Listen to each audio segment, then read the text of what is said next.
大家好，歡迎嚟到 Warley Magazine。今日係2026年嘅2月28號啊，呢條係第3條片啊。大家都知啦，嗱，依家咧美國對伊朗發動呢個攻擊噶啦，同埋以色列一齊添。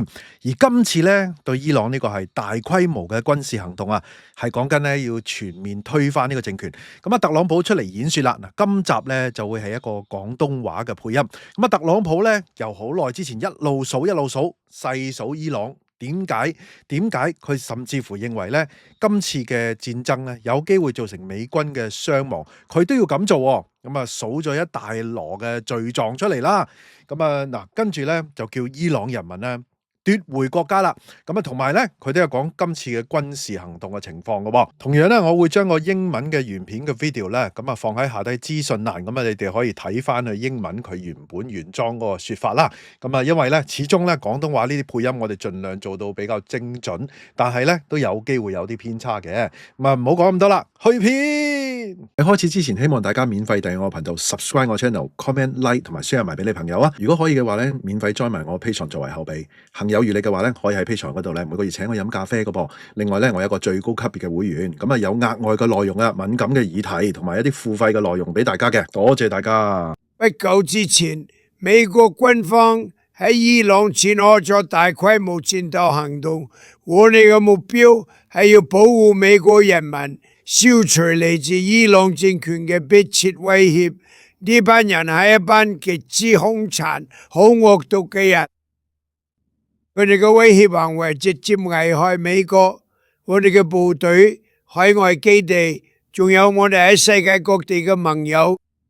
47年嚟，伊朗政權一直高叫打倒美國，發動無休止嘅血腥同大屠殺行動，針對美國、我哋嘅部隊，仲有好多國家嘅無辜市民。呢個政權其中一個最早嘅行動就係支持暴力奪取美國大使館喺德黑蘭，佢哋挾持咗幾十個美國人質，足足444日。1983年，伊朗嘅代理人喺貝魯特發動咗海軍陸戰隊兵營爆炸案，殺死咗241名美國軍人。去到2000，佢哋知道甚至好大機會有份參與攻擊美國科爾驅逐艦，好多人生還唔到。伊朗部隊喺伊拉克薩河度傷殘咗幾百名美國軍人。呢個政權嘅代理人近年嚟繼續對住中東嘅美軍發動無數次攻擊，仲有美國國際航運路線上嘅海軍同商業船隻都中招。呢啲係大規模恐怖行為，我哋再唔會容忍落去。由黎巴嫩到也門，從敘利亞到伊拉克，呢個政權一直武裝、訓練同資助恐怖主義民兵，令成個地方血流成河。而發動10月7號對以色列嘅殘暴襲擊嘅，正正就係伊朗嘅代理人哈馬斯，殺咗超過1000個無辜嘅人，包括46個美國人，就挾持咗我哋12個公民做人質，真係極度殘忍，世界以前都未見過咁嘅事。伊朗係全球頭號國家級恐怖主義支持者，最近仲因為人民上街抗議，親手殺咗成萬計自己國民。美國一直以嚟，特別係我嘅政府，都堅持一個政策，就係呢個恐怖主義政權絕對唔可以擁有核武。我再講多次，佢哋絕對唔可以擁有核武。所以喺上年6月嘅午夜鐵錘行動入邊，我哋徹底摧毀咗呢個政權喺福爾多、納坦茲同埋伊斯法罕嘅核計劃。喺嗰次攻擊之後，我哋警告佢哋唔好再繼續追求核武，仲多次嘗試同佢哋達成協議。我哋盡力咗，佢哋想咁做，佢哋唔想咁做，佢哋再次表示想咁樣做，佢哋唔想咁做，佢哋唔知道發生嘅咩事，佢哋只係想作惡。但係伊朗拒絕咗，就好似過去幾十年咁樣，佢哋拒絕咗所有放棄核野心嘅機會，我哋唔能夠再容忍落去啦。相反，佢哋試圖重建核計劃，並繼續研發現解可以構成威脅嘅遠程導彈。我哋喺歐洲嘅好朋友同盟友駐外美軍，甚至好快就可以威脅到美國本土。你諗下，如果呢個政權真係擁有核武，仲用嚟傳遞佢哋嘅信息，佢哋會幾咁有恃無恐？基於呢啲原因，美國軍方已經展開咗一場大規模而持續嘅行動，去防止呢個極邪惡、極端嘅獨裁政權威脅美國同我哋最核心嘅國家安全利益。我哋會摧毀佢哋嘅導彈，將佢哋嘅導彈工業夷為平地，佢哋會再次被徹底消滅。我哋會殲滅佢哋嘅海軍，我哋會確保呢個地區嘅恐怖主義代理人再冇能力破壞地區或者世界穩定，亦唔可以再攻擊我哋嘅部隊。佢哋都唔可以再用土製炸彈或者路邊炸彈，有時咁叫佢嚴重傷害同殺害成千上萬嘅人，包括好多美國人。我哋會確保伊朗攞唔到核武。信息好簡單。佢哋永遠都唔會有核武。呢個政權好快就會明白，冇人應該挑戰美國武裝部隊嘅實力同威力。我第一任期已經建立同重建咗我哋嘅軍隊，世界上冇任何軍隊可以同我哋嘅軍力相比，實力或者先進程度。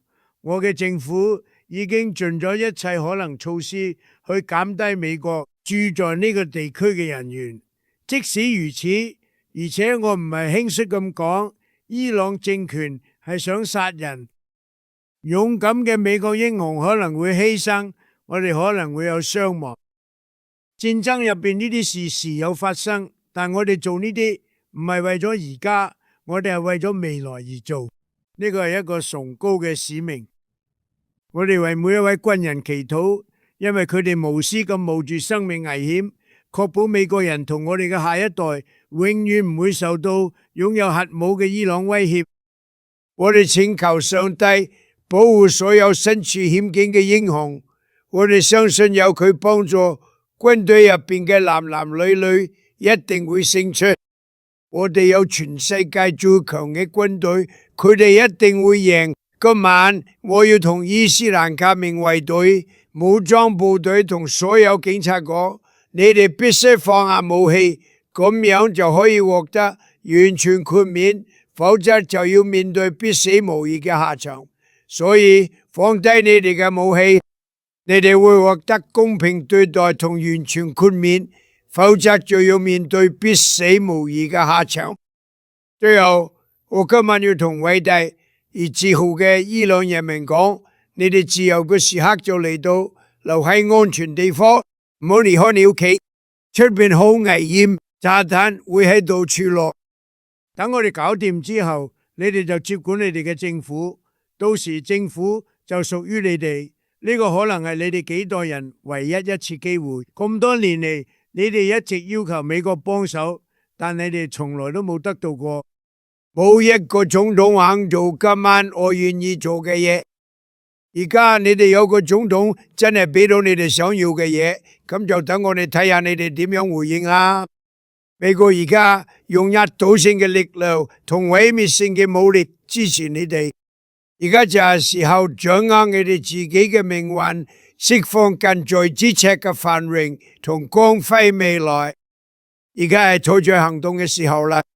唔好俾佢撈走，願上帝保佑美國武裝部隊嘅勇敢男女官兵，願上帝保佑美利堅合眾國，願上帝保佑你哋。